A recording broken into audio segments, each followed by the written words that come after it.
ایک صحابی حضرت نعیم وہ راستے پر گزر رہے تھے، دیکھا ایک کڑیل جوان مکہ کا جس کو سارے لوگ دیکھ کر پہلوان کہتے اور ڈرتے تھے، گھبراتے تھے، 27 سال کا کڑیل جوان ہے اور ہاتھ میں تلوار کھینچے ہوئے تیزی سے آ رہا ہے، یہ پہلوان کوئی اور نہیں عمر ابن خطاب ہے۔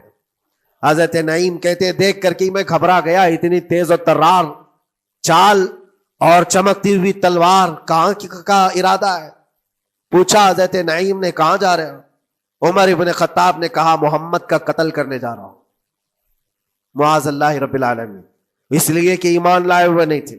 یہ دلوں کی سختیاں ہیں، یہ دلوں کا منجمد ہونا بتا رہا تھا کہ وہ نبی پاک صلی اللہ علیہ وسلم کے قتل کے لیے نکلے۔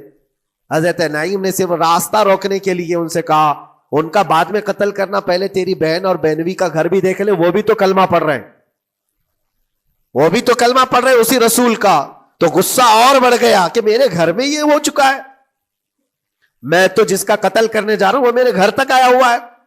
کہا پہلے میری بہن اور بہنوی کا کام تمام کرتا ہوں۔ اسی غرض سے وہ آئے تھے، اور جس وقت اپنے بہن کے گھر کے باہر کھڑے تھے، اتفاق ایسا کہ اندر سے قرآن کے پڑھنے کی آواز آ رہی تھی۔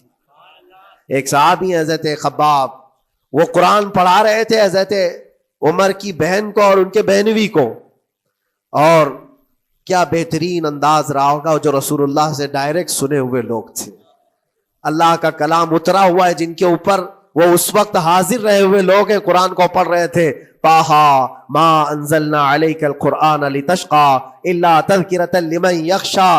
عرب لوگ اچھی طرح سے جانتے تھے ایک ایک حرف کا معنی کیا ہوتا ہے، وہ عربی جانتے تھے، ان کی مادری زبان تھی، اور اس قرآن کے اندر جو مٹھاس تھی، عمر ابن خطاب کان لگا کر سنتے رہے سنتے رہے سنتے رہے، لیکن غصہ جو اندر سے تھا، دل کی جو سختی تھی، آئے تھے مارنے کے لیے، دروازہ زور زور سے ٹھوکنے لگ گئے، اندر لوگ ڈر گئے۔ حضرت خباب کو چھپا دیا، بہن اور بہنوی نے دروازہ کھولا، دروازہ کھلتے ہی ان پر حملہ آور ہو گئے۔ عمر ابن خطاب مارا، اپنے بہنوی کو بہت مارا کہ تم یہ کیا کر رہے ہو، دین بدل چکے ہو، یعنی تم یہاں سے نکل کر کے دوسری جگہ چلے گئے ہو، صحابی ہو گئے ہو۔ اپنی بہن کو بھی مارا، یہاں تک کہ ان کی ناک پھٹ گئی۔ جب لہو لہان ہو گئے تو عمر ابن خطاب نے دیکھا کہ میں اپنی بہن اور اپنی بھائی کو مار رہا ہوں۔